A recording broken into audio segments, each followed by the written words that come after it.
buenas tardes, muy buenas tardes. La verdad que es espectacular poder veros aquí a todas y a todos en un ágora como este para adelantar contra el cambio climático, ¿no? Me siento muy bien acompañada de dos científicos referencia nacional e internacional en materia de cambio climático. Pero hoy mis primeras palabras tienen que ser de solidaridad con los afectados de los impactos de la DANA, precisamente los impactos del cambio climático. Y mis palabras también muy especiales, con mucho cariño, a todos los delegados y delegadas valencianos que estáis hoy aquí, también a vuestras familias, por supuesto, y a los municipios. De hecho, muy pronto espero visitar vuestra tierra y estar con todos los valencianos para apoyar en este momento tan especial. Para mí es un verdadero placer, estar como vicepresidenta tercera, acompañar en este 41 Congreso del Partido Socialista.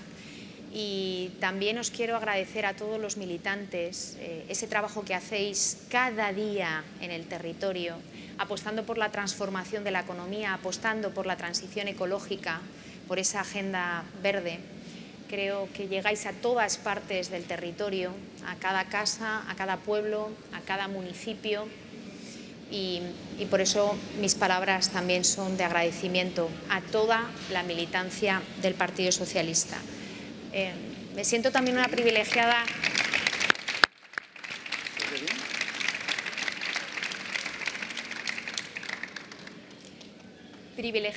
de formar parte de la acción del Gobierno. Un Gobierno con acciones tan claras como luchar por la justicia social, por reducir las desigualdades y por proteger este planeta, no solo para los que estamos aquí y ahora, sino también para esas generaciones del mañana. Y hablando de qué es lo que hacemos o qué es lo que hemos hecho desde el Gobierno, hemos vivido una gran transformación en la lucha contra el cambio climático, en una gran transformación de nuestra economía, y es un acto de valentía y visionario por parte del presidente del Gobierno, desde luego que sí, y también de dos mujeres socialistas que han puesto su impronta desde hace mucho tiempo. Cristina Narbona.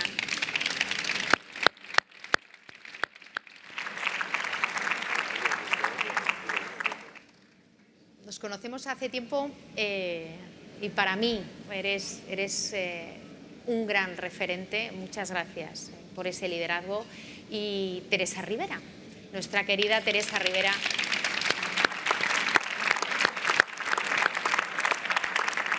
Las dos habéis puesto la agenda del medio ambiente, la agenda del cambio climático a la vanguardia. Por eso, muchísimas gracias. Algo que no podemos olvidar y que sé que habéis hecho referencia hoy en este Congreso es que tenemos a una vicepresidenta primera en Europa, una vicepresidenta de transición justa, limpia y competitiva. Es, vamos a decir, la cartera con más responsabilidad de la historia en Europa por parte de una mujer y española, Teresa Rivera. Una maravilla.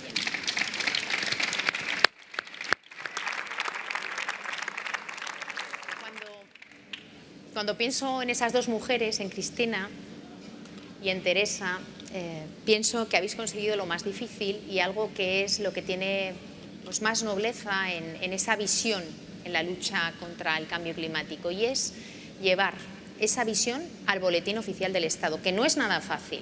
La lleváis además de la mano de la ciencia, por eso esta sesión tiene mucho que ver con la ciencia.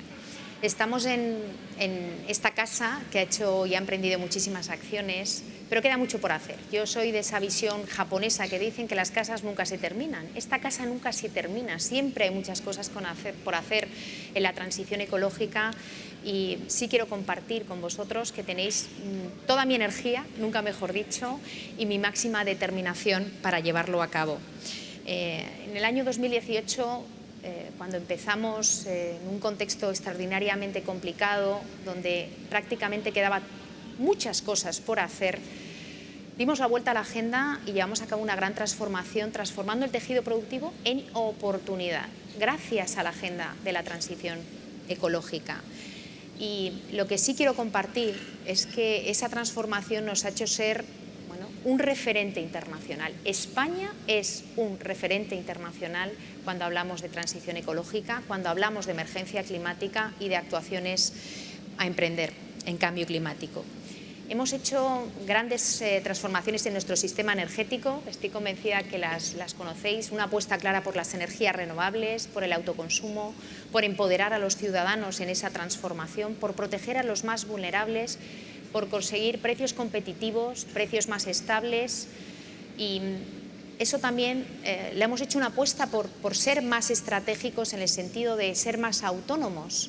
En un mundo complejo, geopolíticamente complicado como el que hemos visto en los últimos 4 años, tener autonomía estratégica y tecnológica es fundamental. Y también hemos apostado por esa autonomía en recursos autóctonos, el sol, el viento, esa autonomía también por no solo fabricar en España, sino diseñar en España es fundamental. Y creo que estamos en un momento histórico en el cual definiría a España como el momento crucial para la revolución industrial. Es una revolución en clave verde que ya puede pasar y que ya está pasando, que estamos diseñando nuevas fábricas para esa cadena de valor asociada a la transición ecológica, esa oportunidad claramente país. Pero además tenemos recursos naturales los que más.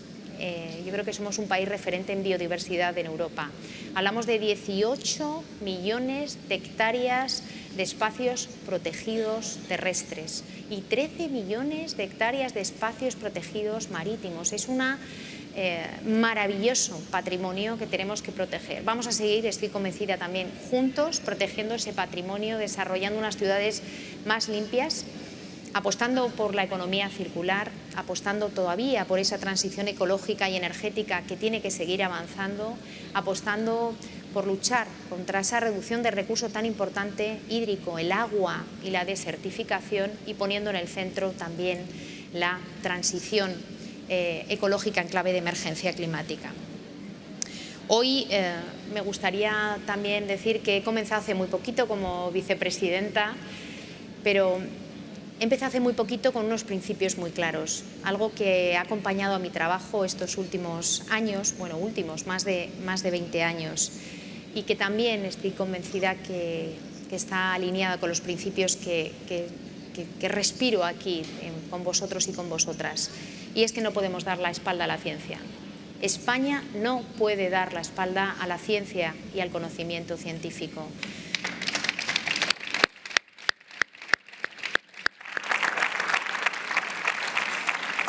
Vamos a quedarnos de brazos cruzados y vamos a ser totalmente afines a esos grandes principios.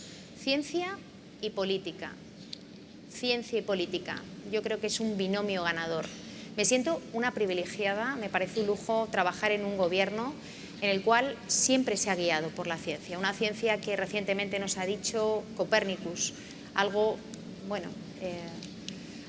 que normalmente hablar de récords es bueno, pero en este caso es malísimo. Tenemos este año 2024, casi con seguridad, va a ser el año más caluroso desde que existen registros. También hemos visto como por primera vez hemos superado 1,5 grados que hemos acordado en París. Luego nos comentarán por qué es importante cuando hablamos de 1,5 grados. Hemos tenido las temperaturas más altas de la superficie del Mediterráneo, lo que lleva consigo más calor, más temperatura en el agua, más energía en el sistema climático, eventos meteorológicos muchísimo más extremos. Por eso, como sabemos que todo esto está ocurriendo, es importante conocer cuáles son los escenarios, cómo podemos buscar soluciones, y esas soluciones siempre de la mano de la ciencia. También la ciencia nos dice que estamos a tiempo. Existen tecnologías, las renovables, el sol, el viento, la biomasa. Existen también soluciones basadas en la naturaleza para responder a esa adaptación del cambio climático. Tenemos todo, el talento, los recursos, las empresas, las políticas de la mano del Gobierno para que esto salga bien entre todos.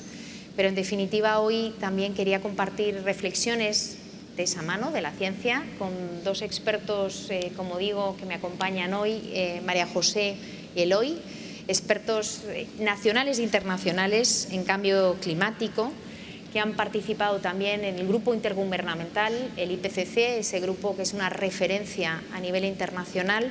Y voy a empezar con María José. Bienvenida, María José. Gracias.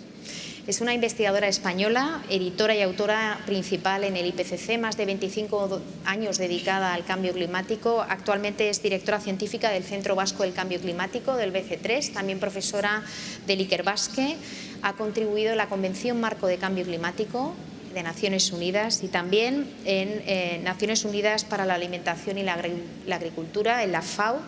Desde 2001 ha participado en numerosos informes del IPCC, he tenido la ocasión de trabajar con ella durante muchos años también, me siento una privilegiada, y actualmente es miembro del Buró para el 7º ciclo de evaluación. También contamos con Eloy Sanz, bienvenido. Muchas gracias. Eloy es un también gran referente en España y a nivel internacional, y además un gran divulgador de la importancia de cómo actuar en cambio climático, cuáles son las cosas que podemos hacer de la mano de la sociedad a este respecto. Doctor en Ingeniería Química, profesor titular de la Universidad Rey Juan Carlos, investigador en Reino Unido, en Italia, en Estados Unidos, revisor también del 6º informe del IPCC y con muchos premios tanto internacionales como nacionales, y actualmente trabajando en materia de políticas medioambientales en el Gabinete de Presidencia de Gobierno. Muy bien acompañados estamos de 2 científicos de referencia en un momento muy importante. Me gustaría empezar por identificar, aprovechar para saber por qué las políticas públicas tienen que ir de la mano de la ciencia, y empezando por María José, por qué los informes del IPCC son importantes, cómo se trabajan, qué científicos participan y qué es el Buró.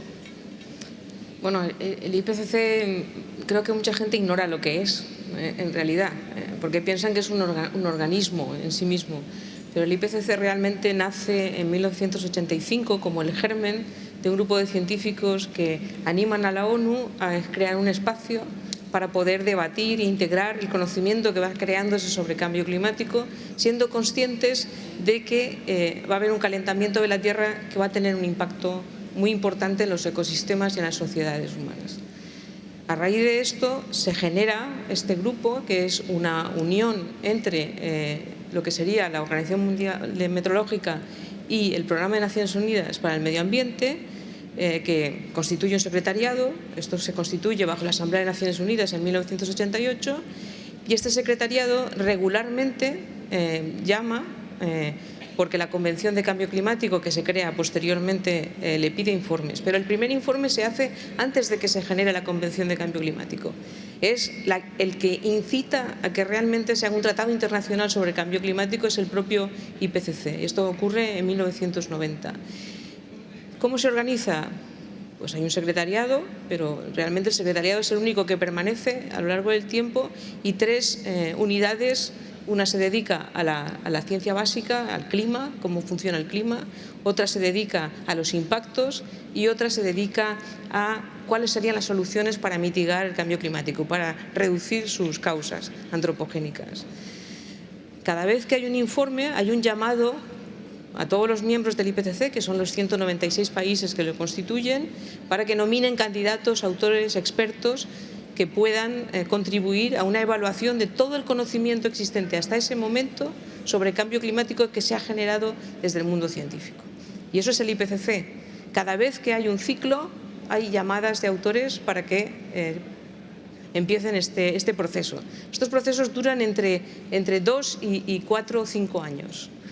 Y empiezan con la llamada de autores, pero previamente se hacen unas reuniones más pequeñas de expertos que el secretariado y las unidades de apoyo combinan para que hagan una especie de índice de cada uno de los documentos. Ese índice se lleva al plenario del IPCC, donde están los países, y ahí se acuerda que esa va a ser la estructura del documento, no su contenido, pero sí la estructura. En base a esa estructura se llama a los autores, se seleccionan por las unidades y por el secretariado en base a su experiencia, es decir, si uno no tiene experiencia no le van a seleccionar, pero digamos que si hay 4.000 o 5.000 candidaturas hay suficiente espacio para poder elegir a los mejores. Hay una serie de criterios para aprovechar que haya un balance geográfico, que haya autores que han estado antes, junto con autores que son nuevos, que haya un balance también lo más posible de género, ¿eh? De manera que al final lo que tenemos es una representación bastante buena del mundo científico que ha trabajado en generar conocimiento sobre cambio climático. ¿Qué ocurre? Es muy importante tener este tipo de espacios porque la ciencia se produce en pequeñas dosis. Y si no integramos esas pequeñas dosis para resolver problemas tan complejos como este, es muy difícil que podamos dar soluciones que vayan a encajar en todas las escalas, que vayan a encajar atendiendo a todas las peculiaridades geográficas, socioeconómicas, incluso, si me apuráis, culturales, que también son importantes. Los informes se producen de manera bastante pausada en el tiempo, al principio se hace un primer borrador, ese primer borrador se somete a criterio experto, es decir, se llama expertos, como por ejemplo Eloy, que participó en el sexto, y esos expertos comentan el informe. Los autores tienen que coger todos esos comentarios, que en el quinto ciclo fueron 145.000 comentarios, y tratar de integrarlos en el primer borrador. ¿Qué ocurre? Que si hay algún comentario que no procede, yo tengo como autor que justificar por qué, porque todo eso luego se va a publicar y es accesible públicamente. Cómo se han incorporado los comentarios, por qué se han incorporado, por qué no, etcétera, etcétera. O sea que es un proceso muy transparente.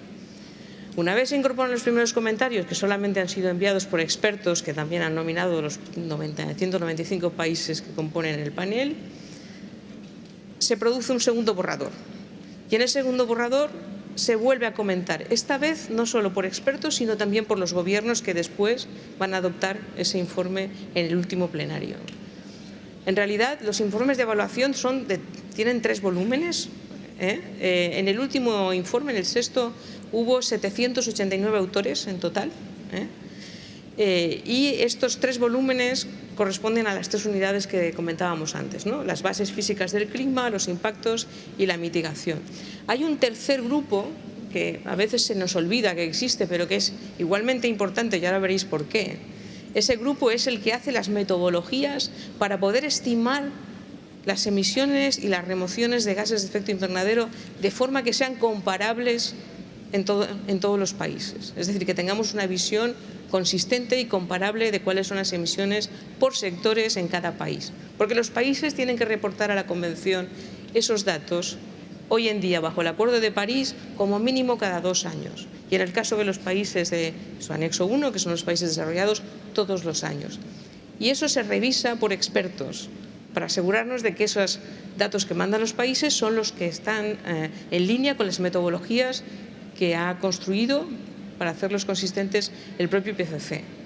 En los ciclos estos que hablamos, ¿no? Pues ha habido 6 ciclos. El último fue el sexto ciclo y ahora estamos entrando en el séptimo ciclo. A veces no solamente se producen los informes de evaluación, se producen informes especiales. Por ejemplo, en el sexto ciclo tuvimos un informe sobre la criosfera, un informe sobre el uso de la tierra y también hubo un informe sobre el 1.5, porque había que hacer una evaluación anterior a lo que sería la evaluación regular para entender bien qué significaba el 1.5 en términos de impactos y en términos de sendas de mitigación. Porque ya habíamos visto que quedarnos por debajo del 2 no era suficiente. O sea, tenemos que quedarnos por debajo del 1,5 y eso requería unas sendas y unos escenarios nuevos. María José, yo creo, aprovechando que hablas del 1.5, yo creo que le voy a preguntar a Eloy por qué ese 1.5 grados, ¿no? A veces hablar de 1.5 parece un límite muy pequeño de incremento de temperatura, pero los impactos son tan grandes que yo creo que es importante destacar aquí la justificación y qué recomendaciones también se ponen en el IPCC para que todos podamos actuar. Sí, efectivamente, pues este 1.5 del que se me oye de más, creo. Este 1.5 del que hablamos, al final cuando uno está estudiando los impactos, y María José lo comentaba muy bien, no son impactos puntuales que sean sencillos de entender, sino que son impactos, imaginaos todos los ecosistemas, marinos, terrestres, en la atmósfera, son situaciones muy complejas y por tanto entender los impactos directos y sobre todo cómo se van a desencadenar otros impactos a raíz de eso, de los primeros, llevó a entender que 2 grados centígrados de aumento de temperatura respecto a la era preindustrial era demasiado, que se abrían muchos límites con muchas dudas de... Imaginaos esa bola que va rodando, ¿verdad?, montaña abajo, pues se abrían muchas dudas de que hubiera muchos impactos que ya no fueran solo irreversibles, porque la mayoría de los impactos que tenemos ya son irreversibles, sino que además, bueno, pues abrieran otros mucho mayores. Normalmente cuando se habla de 1.5, uno piensa, bueno, 1.5 grados no es nada, ¿verdad? Discutes en la oficina, discutes en casa por subir un par de graditos el termostato y tampoco cambia mucho. Seguramente mañana en Sevilla la temperatura máxima o la mínima sea 1.5 grados mayor o menor que hoy y no pasa nada. Pero yo cuando lo explicaba en clase o a nivel de divulgación siempre pongo el ejemplo de la última glaciación. Durante la última glaciación, y de esto hace aproximadamente 20.000 años, en la ciudad de Nueva York había una capa de hielo de 2 kilómetros de espesor. Es decir, no lo podemos comparar con el Empire State porque queda minúsculo, son 2 kilómetros de hielo. Ahora no nos da tiempo a que yo os pregunte qué diferencia de temperatura con la actualidad creéis que había, os la digo directamente, entre 5 y 6 grados centígrados. O sea, entre tener 2 kilómetros sobre Nueva York de hielo y lo actual son 5 o 6 grados centígrados. Entonces esto ya sí que nos deja muy claro que 1,5 grados es una cifra muy, muy, muy grande respecto a estos 5 o 6. Y por supuesto tenemos influencias específicas sobre ecosistemas que van perdiendo la capacidad de que los seres vivos vivan en ellas, incluidos el ser humano. El cambio climático tiene una característica y es que es muy injusto. En África, por ejemplo, que ha emitido a lo largo de los siglos, sobre todo desde la revolución industrial, aproximadamente un 3% de todas las emisiones de gases de efecto invernadero del mundo, es decir, como 3 Españas, imaginaos toda África, 3 Españas, están sufriendo unos 118 millones de personas en vulnerabilidad extrema. Se considera que a finales de esta década, es decir, en pocos años, van a estar sufriendo en primera persona estas sequías, inundaciones, olas de calor extremas, con las hambrunas que ello conlleva, y además agravado con que en las zonas tropicales y las zonas ecuatoriales la combinación de humedad y de temperatura va a hacer que muchos días o muchas semanas directamente las condiciones sean incompatibles con la vida. Es que esto ya estamos hablando de otro nivel. Un continente, igual que el continente sudafricano, que apenas es responsable de este problema. Decía la vicepresidenta, muy bien indicado, porque también el IPCC nos indica cuáles son las soluciones que ha identificado la ciencia. Y nos indica soluciones que tienen que ser tomadas de manera urgente y de manera constante. No vale con hacer, ¿no?, el arreón de estudiar antes del examen y que luego se me olvide, sino que tengo que hacer cambios de paradigma. Muchos de ellos son en energía, otros son en otros sectores energéticos como el transporte, pero también en viviendas, también en usos del suelo. Y en todo esto, bueno, pues hay muchos esfuerzos que aunar. Al fin y al cabo, podríamos decir que este 1.5 no es ya una meta, sino un límite biofísico, un límite planetario que no deberíamos rebasar y que si lo rebasamos, pues las consecuencias son no solo peores, sino también más impredecibles. Pues gracias, Eloy, y gracias, María José. Creo que ya vemos cómo la ciencia, ¿no?, el IPCC, científicos de todas partes del mundo nos dicen alto y claro que tenemos que actuar, que es urgente.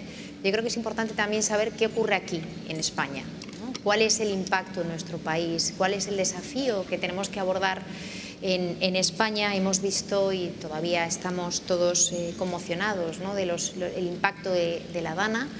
Efectivamente estamos aplicando paquetes de medidas, ya vamos por el 3er paquete de medidas, ha quedado claro y contundente, vamos a seguir todo el tiempo que sea necesario con todas las medidas que sean necesarias para acompañar y para volver a esa normalidad.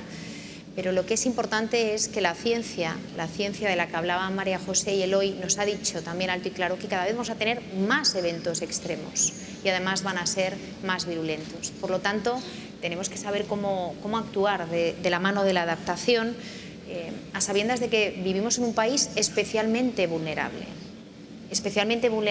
en el mundo, especialmente vulnerable también en Europa. Vulnerable porque ya lo hemos visto en los últimos 40 años, el último estudio de la Unión Europea nos dice que nos ha costado los eventos meteorológicos extremos el 7,7% de nuestro PIB. Yo creo que lo más significativo, lo más relevante, es que eso es 3 veces más que la media europea. somos especialmente vulnerables en nuestro país y para eso hemos hecho muchas cosas desde el Gobierno.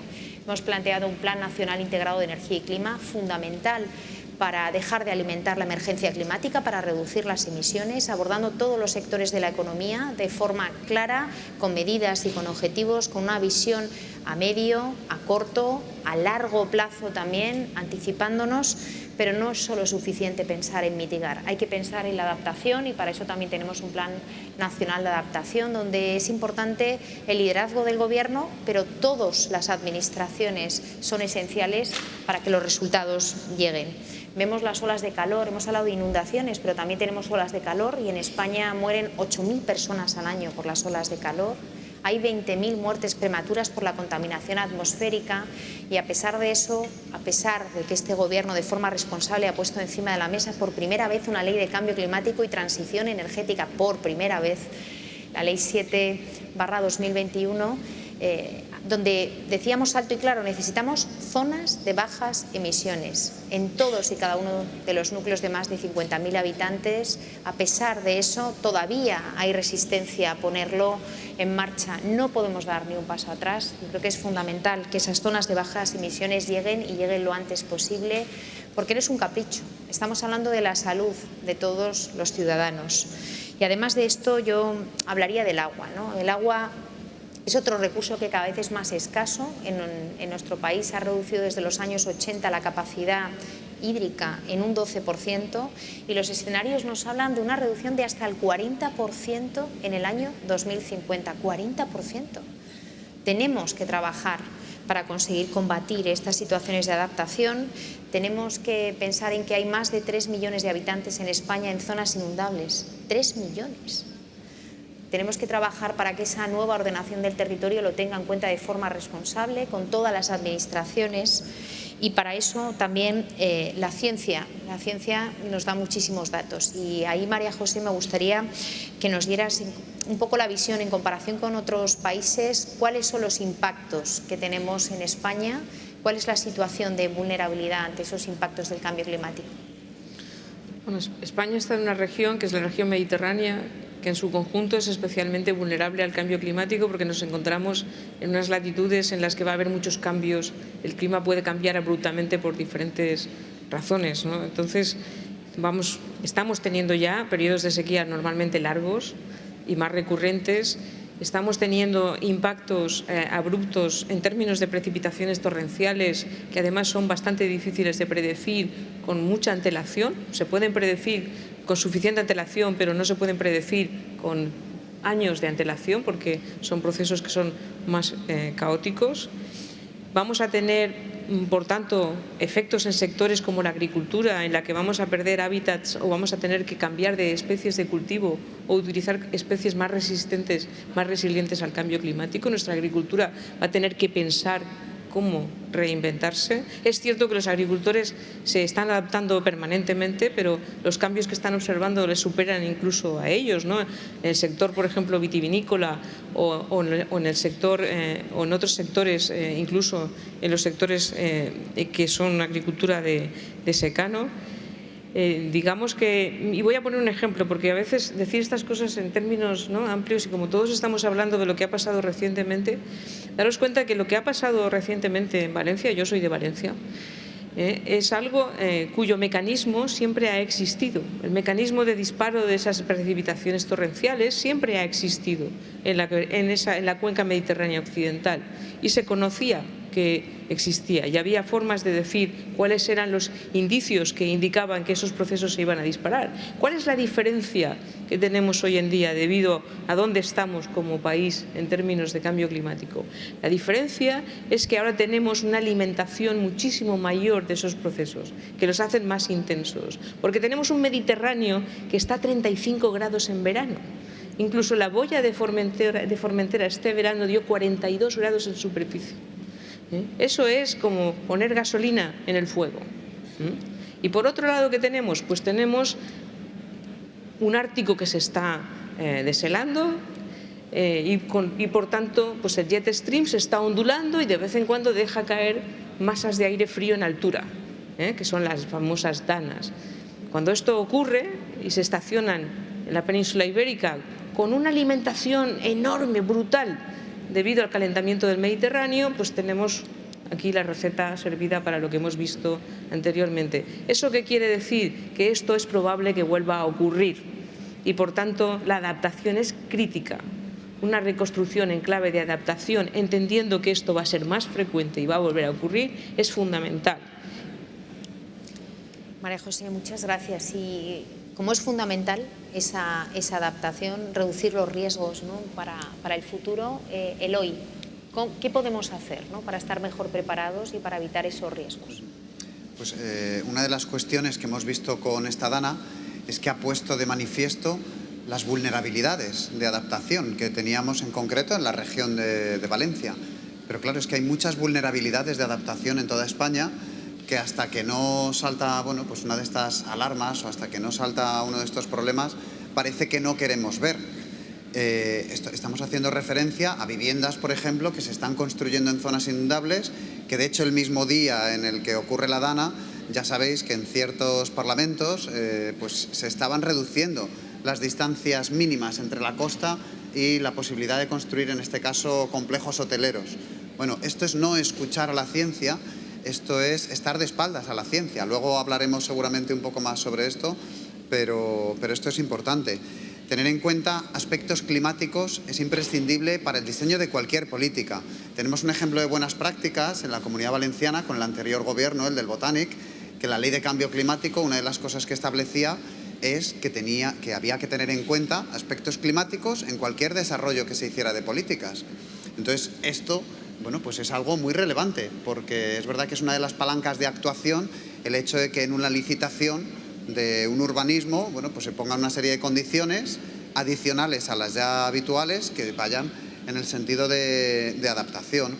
Yo vengo de Madrid y cómo se entiende que en Madrid en el año 2023, estos son cifras oficiales del Ayuntamiento, haya 6.000 árboles menos en las calles y jardines, sobre todo de las zonas céntricas de ciudad. Si hacemos la media con la muy periferia, pues se iguala un poco, pero en el centro estamos eliminándolos y todos los estudios y la propia razón nos dice que la vegetación ayuda a mitigar esas elevadas temperaturas que cada vez sufrimos más y sobre todo en las ciudades. Pero esto no va solo de pasar un poco más de calor. Los combustibles fósiles también tienen otras emisiones que no son el CO2 que causa el cambio climático. No vamos a dar aquí una clase de química, de óxidos de nitrógeno, de partículas, de ozono, pero lo ha dicho antes la vicepresidenta, 20.000 personas mueren en España cada año por contaminación atmosférica. Esto no es la libertad de ir al trabajo en coche frente a la libertad de que otro le pase algo. Estamos hablando de cifras de aquí, no del oso polar de la foto.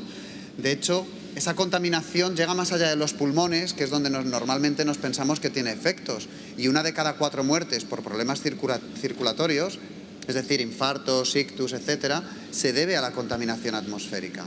Es decir, solucionar el cambio climático y mitigar en este caso y adaptarnos a unas ciertas condiciones también nos va a ayudar, va a tener efectos mucho más positivos en otros aspectos, no solo al que estábamos intentando atajar. Gracias, Eloy. Hemos hablado de ciencia, hemos hablado de soluciones, queda mucho por hacer, pero yo creo que también tenemos que hablar de personas, ¿no?, de todos nosotros. Y cuando se habla de cambio climático, en general, todo el mundo, yo creo que cada vez hay conciencia del cambio climático, especialmente en España. En España, cuando se le pregunta si el problema del cambio climático existe o no existe, hay convicción. Todo el mundo dice que es un problema muy importante, pero también es cierto que vamos viendo cómo va perdiendo peso por esas visiones anticientíficas con un claro sesgo político, muy político. Y a una persona, en este caso como yo, que lleva más de 20 años trabajando en esta causa, en la lucha contra el cambio climático, en la transición ecológica, en la transición energética, ver este impulso del negacionismo, pues yo diría que no me causa impotencia, me causa rebeldía. Rebeldía en estado puro. No podemos permitirlo.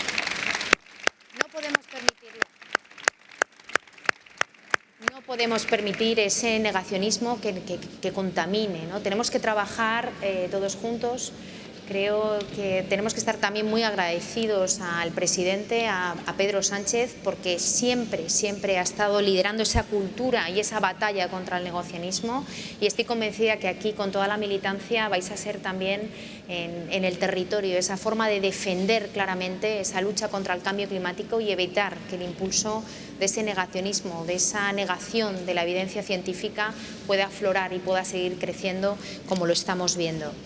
El menosprecio a la ciencia nos hace vulnerables, nos hace incapaces de ser eficientes a la hora de dar respuestas. Esto es fundamental. Yo soy una firme defensora de esa ciencia, de defender a la ciencia, de defender a nuestras administraciones y el servicio público, y así lo vamos a seguir haciendo. Y por ello yo hoy quería comentar también con vosotros, científicos relevantes que trabajáis en vuestro campo, empezando en este caso por Eloy, ¿qué creéis que ha causado esta evolución y cada vez este progreso a más negacionismo en contra de esa evidencia científica de que el cambio climático está ahí, cada vez es mayor?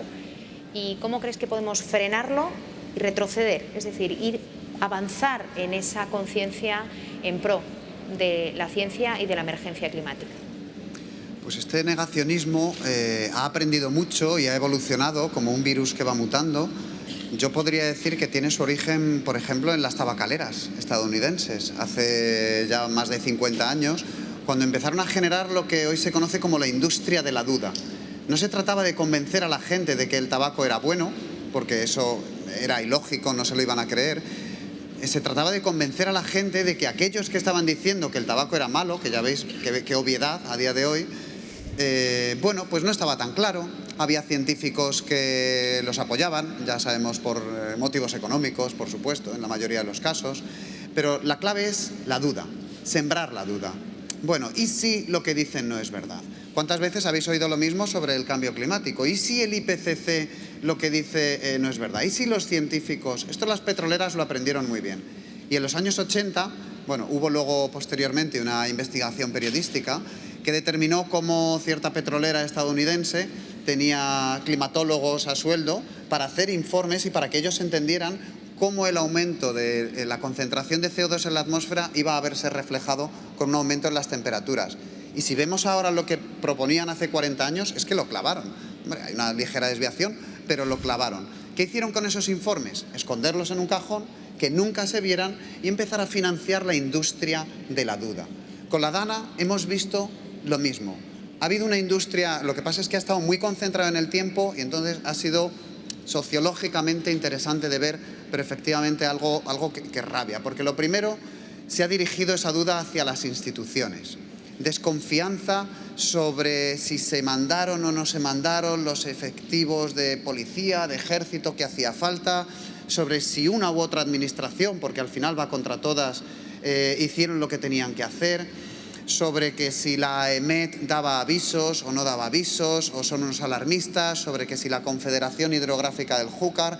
Es decir, se va minando la credibilidad en la que estaban todas esas agencias y, bueno, pues las instituciones con mayúsculas. Luego teníamos una segunda derivada que ha sido ir contra, bueno, esta es muy curiosa, es ir contra el ecologismo.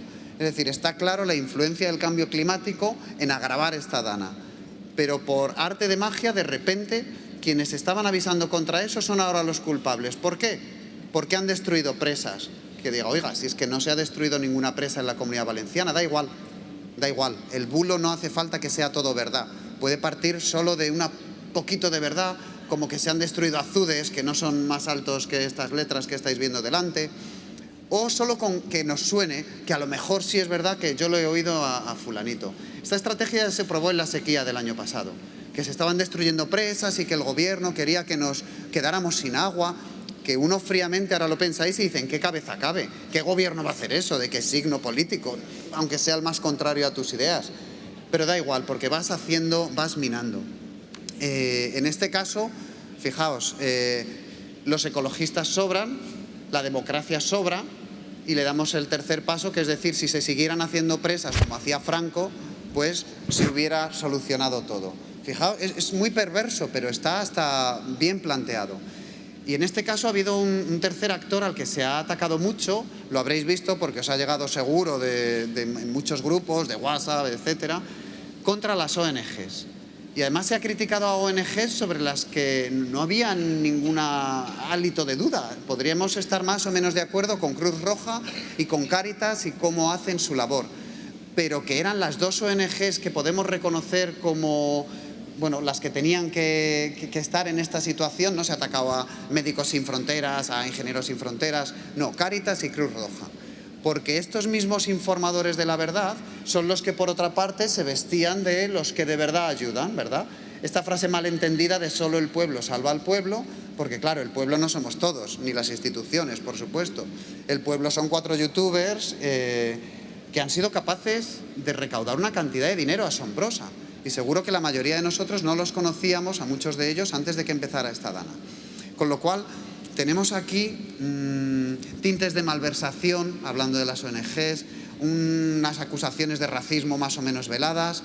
Es decir, tenemos aquí toda esta atmósfera que quizá no haya cuajado esta vez, pero que si nos vamos a Grecia en el periodo que tuvo de incendios, el 70% de la población, al final de esta época de incendios, pensaba que eran provocados. Que si vemos las últimas encuestas sobre la agresión que hubo no solo al presidente, sino también a Mazón, a los Reyes, en Valencia, ¿verdad?, en Paiporta, entre 18 y 40 años son más aquellos que piensan que la agresión estuvo justificada que aquellos que piensan que una agresión nunca está justificada. Y estos datos son muy peligrosos. Esto ya no es el adolescente youtuber. Hemos dicho de 18 a 40 años. Esa imagen va calando y todo esto va calando. Perdona, Eloy, te interrumpo. No, yo creo que es muy interesante. Parte del trabajo es luchar no solo contra el negacionismo, sino con hacer llegar la información a la ciudadanía, ¿no? Yo creo que ahí es importante cómo la información científica, a veces compleja, ¿no?, tiene que tener un lenguaje que llegue a todos, que comprendamos no solo dónde están los problemas, sino dónde están las soluciones, por qué son importantes, por qué es una oportunidad para España. Y ahí, María José, ¿cómo crees que podríamos hacerlo mejor para que esa información llegue y sea transmitida de la forma más adecuada, para que todos en su conjunto trabajemos en esa emergencia climática? Yo creo que el primer mensaje que hay que hacer llegar a todos, incluidos a los propios científicos, es que la percepción del riesgo o la no percepción del riesgo es la primera vulnerabilidad que tenemos. Como todos muy bien sabéis, porque habréis oído a alguno de nosotros soltar unas chapas infumables que no entiende nadie, ¿verdad? Los científicos se comunican bastante mal, ¿no? Pero lo que sí que es cierto es que en los tiempos más recientes se han empezado a incorporar disciplinas científicas que vienen de las ciencias sociales, que nos permiten transmitir esa información apelando a las emociones de la audiencia, diferenciando audiencias y por tanto ayudando a comprender la magnitud del riesgo, y que además, como tenemos que cambiar rápidamente, eso puede constituir una gran oportunidad. Yo creo que estos cambios de narrativa que está haciendo la ciencia, integrando diferentes disciplinas, es el camino que tenemos que hacer. Y yo quiero poner un ejemplo, porque en España hubo una asamblea ciudadana por el clima y ahí se juntaron expertos, se juntaron científicos. Y digo expertos porque no solo había científicos, había expertos en áreas sociales, en el trabajo, había gente del sector privado, ¿no? ¿Y qué fue lo que descubrimos entre todos? Pues lo que descubrimos entre todos es que si se genera un espacio seguro en el que todos nos sentimos suficientemente seguros para decir lo que pensamos, para poder escuchar lo que tiene que decir la ciencia, y si no lo entendemos, decirle: oye, mira, que no he entendido esto porque es una chapa, que no entiendo nada, y entonces el otro tiene que reaccionar y decir: pues espérate que te lo voy a explicar mejor, ¿no? Y ocurrió una cosa muy curiosa, es que entendieron hasta la fiscalidad verde, ¿no?, porque se explicó bien, ¿no? Eso no había ocurrido nunca, por lo menos delante de mí, ¿no? ¿Y qué ocurrió? Que esos ciudadanos, había 100 ciudadanos que representaban a la sociedad española, desde género, procedencia geográfica, tipo de estudios, edad, había gente mayor, había gente jubilada, había gente joven, y todos llegaron a las mismas conclusiones: que el cambio climático es un problema, que hay soluciones y que tenemos que ser conscientes de la percepción del riesgo. Y estos ciudadanos, de hecho, ellos mismos han constituido una asociación y van por ahí contando su experiencia. ¿Eso qué quiere decir? Que cuando juntamos el conocimiento a los científicos y a toda la sociedad y le damos un espacio seguro para debatir y para compartir, se puede generar esa percepción y se puede evitar el negacionismo. Y fijaros que hubo una cosa que fue súper interesante. La mayor tensión que hubo en esa asamblea no fue la tensión ideológica, no, fue la tensión entre el medio urbano y el medio rural. Y eso yo creo que es una información fundamental para los científicos y para los políticos.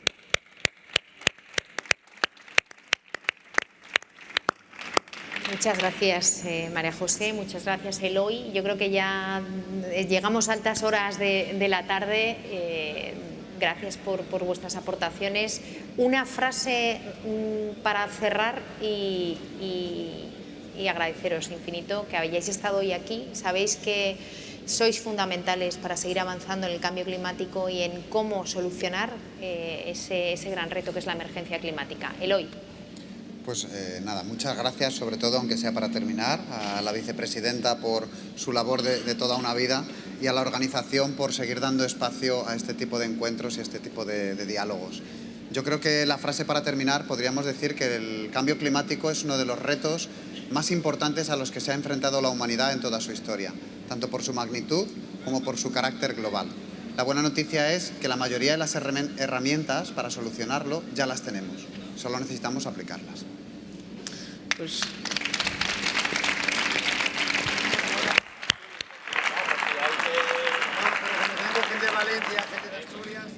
Bueno, yo quiero dar las gracias a la vicepresidenta y también quiero recordar a la anterior vicepresidenta.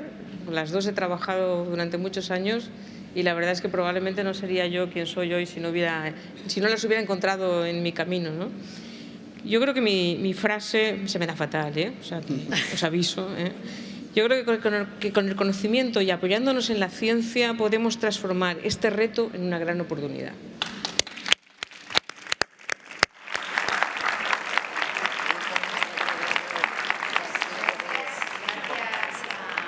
Y a todas por estar aquí. Yo me quedo con la oportunidad. Yo creo que España somos el país que ha demostrado ser la gran economía de Europa, que ha conseguido que el 50% de su generación eléctrica sea renovable, la primera gran economía, que crece a un ritmo mucho más rápido que el resto de los países de la OCDE, el doble de rápido, que crece 4 veces más rápido que el resto de Europa, y eso tiene que ver con esta agenda de transición. Esta agenda, como dice María José, de oportunidad.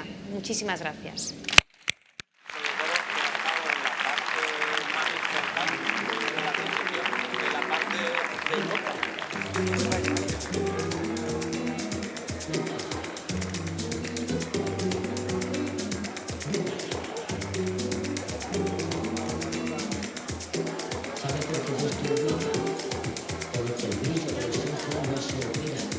Porque lo que siente por dentro